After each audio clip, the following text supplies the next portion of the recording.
আসসালামু আলাইকুম বন্ধুরা, আমি তানভীর আহমেদ। অ্যাডোবি ফটোশপের আজকের ক্লাসে আপনাদের সবাইকে স্বাগতম। অ্যাডোবি ফটোশপের আজকের ক্লাসে আমি বিশেষ কিছু গুরুত্বপূর্ণ বিষয় নিয়ে আলোচনা করতে যাচ্ছি, যা বিগিনারদের জন্য খুবই লাভজনক হবে। তাহলে চলুন বন্ধুরা, দেরি না করে মূল ভিডিওতে যাওয়া যাক। তো অ্যাডোবি ফটোশপের বিগত ক্লাসগুলোতে আমি অন্য বিষয় নিয়ে আলোচনা করেছি বিগিনারদের জন্য। তো আজকের এই ক্লাসে আমি দেখাবো যে আমরা যখনই একটি ডকুমেন্ট উইন্ডোতে থাকব তখন আমরা কিভাবে একটি ফাইল ওপেন করব এবং কিভাবে এক নতুন ফাইল আমরা নিব। তাহলে প্রথমে আমরা আসবো হচ্ছে আমাদের এই মেনু বারে। এই মেনু বার, অপশন বার এবং টুল বার নিয়ে বিগত ক্লাসে আলোচনা করা হয়েছে। তো আমরা সবাই জানি মেনু বার কি। এটা হচ্ছে আমাদের মেনু বার। তো এখানে প্রথম যে অপশনটি আছে সেটি হচ্ছে ফাইল। তো এই ফাইলের ভিতর আমরা যখনই যাব, এখানে ক্লিক করে দেখবেন এখানে অনেকগুলো অপশন আসছে।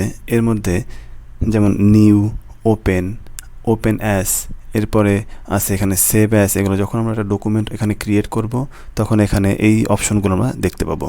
এখন এগুলো অফ আছে। তো আমরা যখনই নতুন একটি ডকুমেন্ট ক্রিয়েট করতে যাব তখন আমরা যদি কিবোর্ড থেকে Ctrl+N প্রেস করি তাহলেও কিন্তু আমাদের নতুন ডকুমেন্ট ওপেন করার জন্য যে বক্স সেটা চলে আসবে। তো এখন যেহেতু আমরা নতুন একটি ডকুমেন্ট ফাইল ওপেন করব, সেক্ষেত্রে আমরা এখানে নিউতে প্রেস করব। তো নিউতে প্রেস করার সাথে দেখেন অন্য একটি ডকুমেন্ট বক্স এখানে চলে আসছে, যার নামটা হচ্ছে কি নিউ ডকুমেন্ট। এবং এর ভিতরে কিন্তু দেখেন অনেকগুলো অপশন আছে। এটা হচ্ছে রিসেন্ট, অর্থাৎ রিসেন্ট বলতে আমি যে ডাইমেনশনের যে ফাইলগুলো আমি এখানে ইউজ করছি বিগত ডিজাইনের ক্ষেত্রে, সেই ফাইলগুলো কিন্তু এখানে দেয়া আছে। এরপরে একটি কাস্টম সাইজ আপনি সেভ করে রাখেন, সেক্ষেত্রে আপনি সেভের ভিতরে গিয়ে সেই ফাইলটা খুঁজে পাবেন। এরপর আমরা আসবো হচ্ছে ফটো নামের যে অপশনটা আছে সেটা। ফটোর ভিতরে দেখেন বিভিন্ন সাইজের যে ফরম্যাটিংগুলো সেগুলো এখানে ইনসার্ট করা আছে। এখান থেকে যে ফরম্যাটিংটা আপনার লাগবে সেটা আপনি এখান থেকে নিয়ে চুজ করে ইউজ করতে পারবেন। এরপরে আছে প্রিন্টের জন্য letter, legal size, A4 size, এগুলো আপনার সচরাচর কাজের ক্ষেত্রে সবসময় প্রয়োজন হবে। এরপরে আমরা যাব আর্ট ইলাস্ট্রেশনে। দেখেন এখানেও কিছু এখানে ফরম্যাটিং দেওয়া আছে। যেমন এটা হচ্ছে এই যে 1080 পিক্সেলের, অর্থাৎ 1920 হচ্ছে 1080 পিক্সেল এবং এর রেজুলেশন কত 300 ppi। এরপরে ওয়েব, মোবাইল, ফিল্ম এবং ভিডিও, এরকম যেটা আপনার যখন প্রয়োজন হবে এখান থেকে ফরম্যাটিং নিয়ে আপনি সরাসরি আপনার যে ডিজাইন আছে ডিজাইনটা শুরু করতে পারবেন। একটা জিনিস আমরা জানতে হবে, সেটা হচ্ছে কি আমরা যখন ডিজাইন করি আমাদের বিভিন্ন জিনিস ডিজাইন করতে হয়। যেমন আমরা যখন একটা সোশ্যাল মিডিয়া পোস্টার ডিজাইন করি তখন আমাদের যে সাইজটা নিতে হয় সেটা হচ্ছে স্কোয়ার সাইজ। আপনারা মনে রাখবেন যখন আমরা সোশ্যাল মিডিয়া পোস্টার ডিজাইন করবো সেই সাইজটা হবে কি স্কোয়ার। সেটা হতে পারে যদি আমরা পিক্সেলে রাখি, আমাদের ইউনিটটা যদি পিক্সেলে রাখি সেক্ষেত্রে হচ্ছে 1080x1080, অর্থাৎ এটি স্কোয়ার। অথবা আমরা নিতে পারি 2000x2000 এরকম, অথবা 1000x1000 এরকম যে কোনো টাইপের একটা স্কোয়ার ডাইমেনশন নিয়ে আমরা সোশ্যাল মিডিয়া পোস্টার ডিজাইন করব। এরপর আছে যেমন ফ্লায়ার ডিজাইন, তারপর আছে ব্রোশিয়ার ডিজাইন। এর জন্য আমরা সাধারণত A4 সাইজের যে মাপের যে পেপারটা আছে সেটা নিয়ে আমরা আমাদের ডিজাইনটা শুরু করব। তো এইগুলো বিগিনারদের জন্য খুবই গুরুত্বপূর্ণ।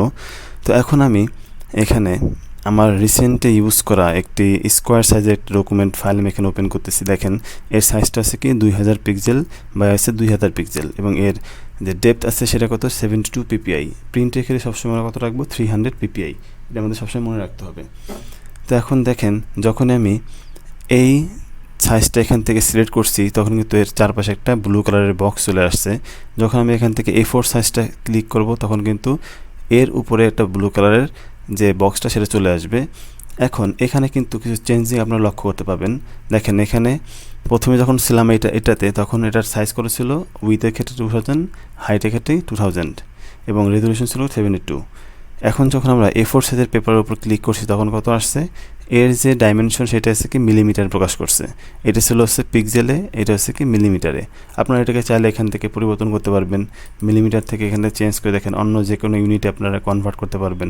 যেমন এখানে আছে পিক্সেল, ইঞ্চি আছে, সেন্টিমিটার, মিলিমিটার, পয়েন্টস, পিকাস, এরকম যে কোনো একটা। যদি এটাকে আমরা পিক্সেলে কনভার্ট করি তাহলে দেখেন এর জন্য যে পিক্সেলটা ধার্য করা আছে সেটা কিন্তু এখানে আপনারা দেখতে পাচ্ছেন।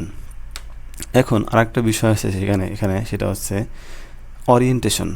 আমরা যখন ব্রোশিয়ার ডিজাইন করব ব্রোশিয়ারের ক্ষেত্রে কিন্তু আমাদেরকে এখানে ওরিয়েন্টেশনটাকে চেঞ্জ করতে হবে, ঠিক আছে। এবং ব্রোশিয়ারে কিন্তু অনেক সময় এক পার্টেরও হয় আবার দুই পার্টেরও হয়, এতে একটা পেজের ভিতরে back part plus front part দুইটা পার্ট মিলে কিন্তু একটা ব্রোশার ডিজাইন করতে হয়।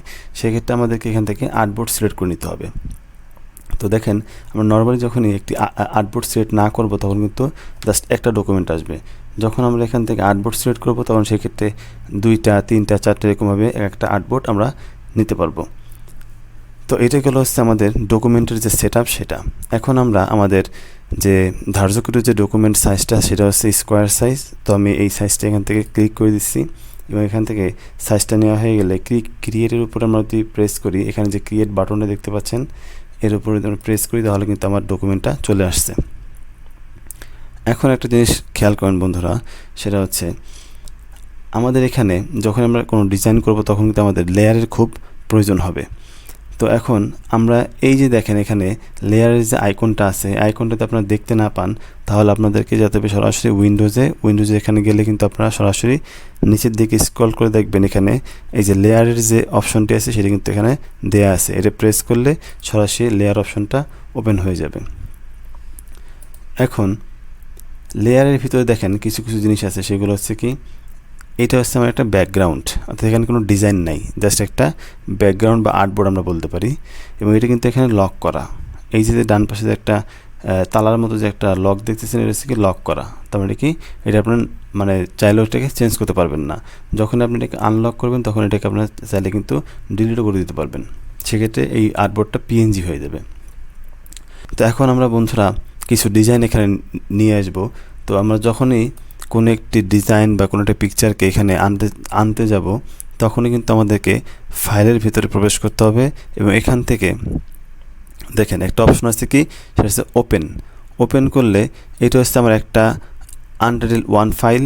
আপনি যখন এখান থেকে নতুন একটি ফাইল ওপেন করবেন, যেমন ধরুন আমি এখান থেকে একটা ফাইল ওপেন করতেছি, আমার ওপেন উপর ক্লিক করার পরে কিন্তু সরাসরি আমার যে কম্পিউটারের পিসির যে ফোল্ডার আছে সেখানে নিয়ে গেছে। তো এখান থেকে আমি ধরুন এই ফাইলটা আমি এখান থেকে ওপেন করতেছি। তো ওপেন করা মাত্রই কিন্তু আমার এখানে আরেকটা ডকুমেন্ট ফাইল আলাদা করে অ্যাড হয়ে গেছে। এটা হচ্ছে আনটাইটেল ওয়ান, প্রথমে যেটা আমি নিয়েছিলাম স্কোয়ার সাইজের, এটা হচ্ছে কি যে ফাইলটা আমি ওপেন করেছি সেটা। এবং আর এই ফাইলটা কিন্তু দেখেন পিএনজি, অর্থাৎ এর কোনো কিন্তু ব্যাকগ্রাউন্ড নাই।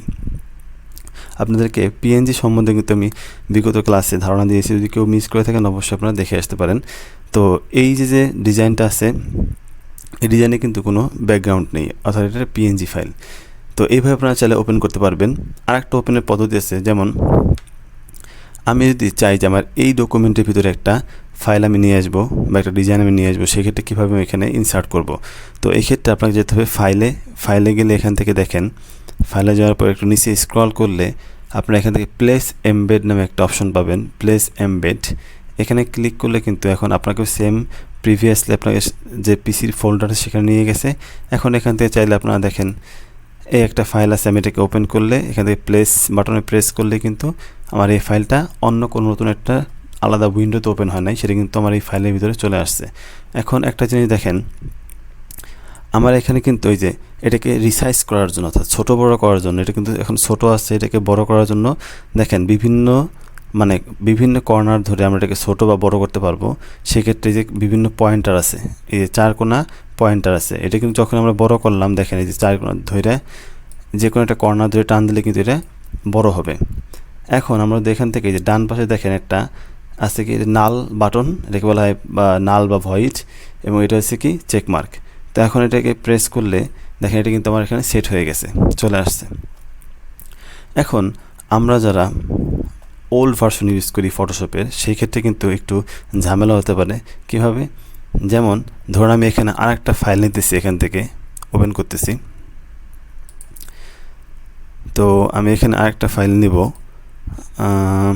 ধরুন এই ফাইলটা। তো আমি এখানে এই ফাইলটা এখানে প্লেস করলাম, প্লেস করার পরে এখন আমি যদি চাই যে নিচের যে ছবিটা আছে এই দেন প্রত্যেকটা কিন্তু আলাদা আলাদা লেয়ার হয়ে গেছে। এখানে দেখেন, আপনাদের একটু খেয়াল করেন, দেখেন আমার এই যে টাইগারের যে পিকচারটা ছিল সেটা কিন্তু একটা লেয়ারে চলে গেছে, এই একটা লেয়ার, এবং এই যে কুইনের যে একটা ছবি আছে এখানে, এটা হচ্ছে আলাদা ভিন্ন একটি লেয়ার। তো এইগুলোকে বলা হয় একটা লেয়ার, ঠিক আছে। এখন আমি যদি চাই যে নিচের যে টাইগারের যে পিকচারটা আছে এই পিকচারটা আমি মুভ করব, সেটা কিন্তু মুভ করতে পারছি না, বারবার কিন্তু উপরের এই যে ফ্রন্টের যে লেয়ারটা আছে বারবার কিন্তু ওইটাকেই টাচ করে নিচ্ছে এবং এটাকে ইন্ডিকেট করে কিন্তু মুভ করতেছে। আমি কিন্তু নিচের যে লেয়ারটা সেটাকে ধরতে পারতেছি না, কিন্তু এটাকে ধরা যাবে যদি আমি এখান থেকে ম্যানুয়ালি যদি এটাকে সিলেক্ট করে দিই, সেই কিন্তু আমি এটাকে ধরতে পারবো। সেই ক্ষেত্রে আবার কিন্তু এটাকে সিলেক্ট না করে এটা আবার মুভ করতে পারবো না। এটা কিন্তু একটা মানে বিরক্তিকর একটা ব্যাপার। তো এই সমস্যাটাকে সমাধান করার জন্য আমাদের যে লেটেস্ট ভার্সনগুলো আছে সেই ভার্সনগুলোতে কিন্তু এখানে উপরের দিকে লক্ষ্য করেন, দেখেন এখানে অটো সিলেক্ট নামে একটা অপশন আছে, এটা কিন্তু অটোমেটিক সিলেক্ট করা থাকে। আমাদের যে লেটেস্ট ভার্সনগুলো আছে সেগুলোতে কিন্তু এই অপশনটা সিলেক্ট করা থাকে। আর যে ওল্ড ভার্সনটা আছে যেমন ফটোশপ 7 সেখানে কিন্তু এই অপশনটা আছে কিন্তু এটা আনসিলেক্ট করা থাকে। আমরা যারা বিগিনার আছি প্রথমে কিন্তু আমাদের এটা সমস্যা হবে। তো আমাদেরকে এটা আনচেক করা থাকলে সেটাকে চেক করে দিতে হবে। এখন দেখেন আপনারা চাইলে কিন্তু যে কোনো লেয়ারকে আপনারা যে কোনো জায়গায় মুভ করতে পারবেন, ঠিক আছে। তো এটা গেলো হচ্ছে আর একটা আপনার টিপস। এখন এই যে মুভের কাজটা আমরা করতেছি, এই মুভের কাজটা করার জন্য কিন্তু আমার এখানে একটা টুল ইউজ করতেছি আমি।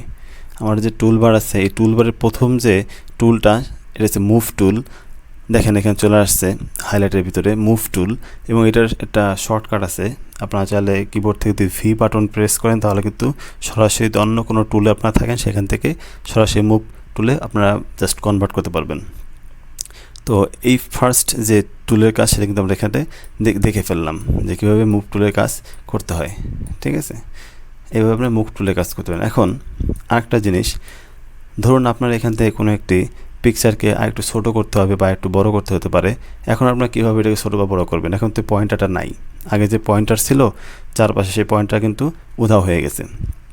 এখন এটাকে ছোটো বড় করার জন্য বা পয়েন্টারকে আবার আনার জন্য দুইটা ওয়ে আছে। একটা হচ্ছে কি, আপনি যদি কিবোর্ড থেকে, মনে রাখবেন সবসময় এটা প্রয়োজন হবে, কিবোর্ড থেকে কন্ট্রোল টি প্রেস করলে, অর্থাৎ টি বলতে ট্রান্সফর্ম, কন্ট্রোল টি প্রেস করলে কিন্তু আগের মতো যে এই চারদিকে পয়েন্টারওয়ালা যে বক্সটা আছে সেটা কিন্তু চলে আসছে। এখন আপনারা চাইলে কিন্তু এটাকে যে কোনো পয়েন্টার ধরে আপনারা এটাকে ছোটো বড়ো করতে পারবেন ড্র্যাগ করে। আবার আরেকটা পদ্ধতি আছে, সেটা হচ্ছে আপনারা যদি দেখেন এখানে আরেকটু উপরে লক্ষ্য করেন লেয়ারের পাশে, এখানে লেয়ারের পাশে আরেকটা অপশন আছে আনচেক করা, সেটা হচ্ছে কি শো ট্রান্সফর্ম কন্ট্রোলস। তো এটাকে আপনারা যদি চেক করে দেন তাহলে দেখবেন আপনি যে লেয়ারটাকে সিলেক্ট করবেন ওই লেয়ারের উপরে কিন্তু এই যে ট্রান্সফর্ম কন্ট্রোলের যে পয়েন্টারগুলো সেটা কিন্তু অটোমেটিক চলে যাবে। তখন আপনার আর কষ্ট করে ম্যানুয়ালি এখান থেকে কন্ট্রোল টি প্রেস করতে হবে না। তো এটা কিন্তু একটা ম্যাজিক, খুব ভালো লাগলো এই জিনিসটা, আশা করি। তো এইভাবে চাইলে কিন্তু আপনারা এইগুলোকে ইউজ করতে পারবেন। তো এখন আমরা যাব হচ্ছে লেয়ারের এই অপশনের ভিতরে আরও কিছু অপশন আছে। দেখেন এখন আপনারা যখন ডিজাইন করবেন, ডিজাইনের ক্ষেত্রে কিন্তু আপনাদের কিছু জিনিস আছে, অনেক সময় দেখা যায় এখানে ব্যাকগ্রাউন্ডের দিকে লক্ষ্য করেন যে এই জিনিসটা কিন্তু লক করা আছে। সেম আপনাদের এই যে পিকচারগুলো আমি এখান থেকে মুভ করতেছি এগুলোকে অনেক সময় আপনাদেরকে একটা জায়গায় ফ্রিজ করতে হতে পারে, অর্থাৎ লক করে রাখতে হতে পারে। সেই ক্ষেত্রে আপনারা কীভাবে লক করবেন? তো আপনারা যে লেয়ারটাকে লক করবেন সেই লেয়ারটাকে আগে সিলেক্ট করতে হবে। লেয়ার অপশনে গিয়ে আপনাদেরকে সিলেক্ট করতে হবে, অথবা এখান থেকে ম্যানুয়ালি আপনারা এভাবে সিলেক্ট করতে পারবেন যদি আপনার এই অটো সিলেক্ট অপশনটা অন থাকে। এখন সিলেক্ট করার পরে আপনারা দেখেন একটু উপরে এখানে এই লাইনে এখানে লক এর মতো একটা আইকন আছে, লক অল বা লক। এখানে তো আপনারা প্রেস করেন তাহলে দেখবেন যেই লেয়ারের উপর আপনার সিলেকশনে থাকবে ওই লেয়ারটা কিন্তু লক হয়ে গেছে। যেমন এখানে টাইগারের যে পিকচারটা ছিল সেটা কিন্তু এখন লক হয়ে গেছে, আমি চাইলেও কিন্তু এখানে একটা মুভ করতে পারবো না। এটা মুভ হইতেছে কিন্তু এটা কিন্তু মুভ হইতেছে না। তো এটা কিন্তু একটা জায়গায় ফ্রিজ হয়ে গেছে। সেম ওয়েতে আপনারা যদি এই যে এখানে কুইনের যে এটা আছে পিকচারটা আছে এটার উপর যদি আপনারা যায় এখান থেকে লক করে দেন তাহলে কিন্তু এটাও এখানে ফ্রিজ হয়ে যাবে, অর্থাৎ এটা কিন্তু মুভ করবে না। দেখছেন, এই জিনিসগুলো কিন্তু খেয়াল রাখতে হবে। এগুলো কিন্তু যখন আপনারা ডিজাইন করবেন তখন কিন্তু আপনার এই জিনিসটা প্রয়োজন হবে। আবার যদি আপনি এখান থেকে একটা প্রেস করেন, আরেকটা জিনিস আপনাদের বলতে চাই, যারা ফটোশপের ওল্ড ভার্সন ইউজ করেন ফটোশপ 7, সেই ক্ষেত্রে কিন্তু এটাকে আনলক করার জন্য একটা ওয়ে আছে। সেটা হচ্ছে কি, আপনাদের লেটেস্ট ভার্সনে জাস্ট এখানে ক্লিক করলে কিন্তু এটা আনলক হয়ে যাচ্ছে, কিন্তু ওল্ড যে ভার্সন ফটোশপ 7 অথবা তার নিচে যারা যেইগুলো আছে ভার্সনগুলো আছে সেই ক্ষেত্রে কিন্তু আপনাকে কিবোর্ড থেকে অল্টার প্রেস করে ধরে রেখে তারপরে কিন্তু এখানে প্রেস করলে কি মাউস দিয়ে তখন কিন্তু এটা আনলক হবে, তারা কিন্তু আনলক হবে না। এই জিনিসটা মনে রাখবেন। তো আশা করি আপনাদের এই জিনিসগুলো নিয়ে কিন্তু আর সমস্যা নেই। এখন আমি আরেকটা জিনিস আপনাদের বলবো, সেটা হচ্ছে কি, দেখেন লেয়ারের বাম পাশে আইয়ের মতো একটা আইকন আছে এখানে, এই যে আই, এটার কাজটা মূলত কি, সেম আমরা যেভাবে ডিজাইন করার সময় কোনো একটা লেয়ারকে লক করেছিলাম সেম ওয়েতে আমাদের কোনো একটি লেয়ার বা পিকচারকে আমাদেরকে অনেক সময় হাইড করতে হতে পারে, সেক্ষেত্রে আমরা এখান থেকে যদি আয়ের এই অপশনটাতে ক্লিক করি সিলেক্ট করা অবস্থায়, তাহলে দেখবেন ওই লেয়ারটা কিন্তু হাইড হয়ে গেছে। সেম এটার ক্ষেত্রে আমি যদি এখান থেকে এই আয়ের অপশনটাকে আনচেক করে দিই, তাহলে দেখবেন এটা কিন্তু হাইড হয়ে গেছে। সেম ওয়েতে আপনারা যদি এটাকে ফিরিয়ে আনতে চান, তাহলে এখান থেকে এটাকে চেক করে দিতে হবে, তাহলে চলে আসবে। আবার এটাকেও চেক করে দিলে কিন্তু এটাও চলে আসবে। তো এটা হচ্ছে আনহাইড এবং হাইডের যে অপশন, সেটা এইগুলো আপনাদের প্রয়োজন হবে। তো আজকের এই ভিডিওতে আমরা মুভ টুল এবং লেয়ারের কিছু কিছু বিষয় নিয়ে আমরা আলোচনা করলাম। এখন আমরা যাব হচ্ছে আমরা কিভাবে একটি ডকুমেন্টকে সেভ করব। তো আমার যখন একটা ডিজাইন কমপ্লিট হয়ে যাবে, তখন আমাদেরকে অবশ্যই আমাদের এই ডকুমেন্টটাকে সেভ করে রাখতে হবে। তা না হলে আমরা যখনই এখান থেকে ক্লোজ করে বের হয়ে যাব, তখন কিন্তু আমার ডকুমেন্টটা জাস্ট চলে যাবে, আমরা খুঁজে পাবো না কখনো, ঠিক আছে, সেভ না করলে। আর এই ফাইলটাকে সেভ করার জন্য আমাদেরকে ফাইল অপশনে যেতে হবে। ফাইল অপশনের একটু নিচের দিকে আমরা যদি একটু লক্ষ্য করি, তাহলে দেখবেন এখানে কিছু অপশন আছে, যেমন এই যে সেভ, মানে কন্ট্রোল-S। আপনারা যখন কোনো একটা ডকুমেন্ট অলরেডি সেভ করা থাকবে, তখন আপনারা কিবোর্ড থেকে কন্ট্রোল-S প্রেস করলে ওটা সেম পজিশনে যায় বা সেম লোকেশনে অটোমেটিক সেভ হতে থাকবে। আর যদি সেভ করা না থাকে, সেক্ষেত্রে এখানে দেখেন লেটেস্ট যে ভার্সনগুলো আছে, সেখানে কিন্তু দুইটা অপশন আছে সেভ করার জন্য। কোনো নতুন ডকুমেন্ট ফাইলকে সেভ করার জন্য দুইটা অপশন আছে, একটা আছে সেভ অ্যাজ আর একটা সেভ অ্যাজ এ কপি। আপনারা যদি সেভ অ্যাজের উপর ক্লিক করেন, তাহলে কিন্তু এখানে দেখেন এই যে ফটোশপের পিএইচডি বা যেগুলো মেইন ফাইল, একবারে পিএইচবি অথবা পিডিএফ, এটা হচ্ছে একবারে মেইন ফাইল, কোনো পিকচার বা জেপিজি এরকম বা পিএনজি ফাইল না, কিন্তু জাস্ট একবারে ডিরেক্ট যে ফাইলটা ফটোশপের, যেটা আপনি এডিট করতে পারবেন পরবর্তীতে, সেরকম একটা ফাইলে কিন্তু এখানে আপনারা চাইলে এটাকে সেভ করতে পারবেন। তো সেভ করার জন্য এখানে ফাইলের একটা নাম দিবেন, আপনাদের পছন্দ মতো একটা নাম দিবেন। তারপর এখান থেকে যে ফরম্যাটে আপনারা সেভ করে যাচ্ছেন, সেই ফরম্যাটে এখানে সিলেক্ট করে তারপর এখান থেকে সেভ বাটনে প্রেস করে কিন্তু এই ডকুমেন্টটা জাস্ট ফটোশপের যে মেইন ফাইল আছে, সেই ফাইল আকারে সেভ হবে। এখন আমরা দেখব কীভাবে জেপিজি অথবা পিএনজি আকারে সেভ করব। তো জেপিজি অথবা পিএনজি আকারে সেভ করার জন্য এই একই অপশনের ভিতরে একটু ডান দিকে লক্ষ্য করে নিচের দিকে দেখবেন সেভ অ্যাজ এ কপি, এই অপশনটা কিন্তু এখানে আছে। আমরা এটাতে ক্যান্সেল করে দেই, তাহলে ফাইলের ভিতরে গেলে একটু নিচে লক্ষ্য করলে দেখবেন যে সেভ এজের নিচেই সেভ অ্যাজ এ কপি আছে। আবার এদের কিন্তু কিছু শর্টকাট আছে, যেমন শিফট কন্ট্রোল-S দিয়ে সেভ অ্যাজ, তারপরে যেমন অল্টার কন্ট্রোল-S দিয়ে সেভ অ্যাজ এ কপি আপনারা চাইলে শর্টকাটে নিয়ে আসতে পারবেন। এখন এখানে যখন প্রেস করি, তো প্রেস করার সাথে দেখেন এখন কিন্তু এখান থেকে সেম আপনারা পিএইচডি তো সেভ করতে পারবেন, অথবা চাইলে একটু এখানে যদি আপনারা প্রেস করেন, তাহলে অনেকগুলো অপশন চলে আসছে। এখানে আপনারা খুঁজে বের করতে হবে জেপিজি অপশন কোনটা সবচেয়ে বেশি প্রয়োজন হবে, হচ্ছে আপনার জেপিজি। এবং এখানে নিচের দিকে স্ক্রল করেন, দেখেন এখানে পাবেন হচ্ছে পিএনজি। এই কয়টা ফাইল আপনাদের সবচেয়ে বেশি প্রয়োজন হবে যখন আপনারা ডিজাইন করবেন। তো এখান থেকে আপনারা যে ফরম্যাটে ফাইলটাকে সেভ করবেন, সেই ফরম্যাটটাকে সিলেক্ট করে জাস্ট এখান থেকে সেভ বাটনে প্রেস করলে, এবং এই সেভ বাটন প্রেস করা কিন্তু আপনাদেরকে আপনাদের যে পিসির ফোল্ডার আছে, যে ফোল্ডারে আপনারা এই ডকুমেন্টটাকে রাখবেন বা ছবিটাকে রাখবেন, সেই ফোল্ডারটাকে আগে কিন্তু সিলেক্ট করতে হবে। তা না হলে কিন্তু আপনারা পরবর্তী খুঁজে পাবেন না। দেখা যাবে সেই সবগুলো ফাইল এখানে কুইক অ্যাক্সেসিবল জমা হবে, তখন দেখা যায় আপনারা মনে মনে ভাববেন যে এটা সেভ হয়েছে, কিন্তু পরে দেখবেন যে এটা খুঁজে পাওয়া যাবে না, তখন আবার পরবর্তী আবার নতুন করে এটাকে সেভ করতে হবে।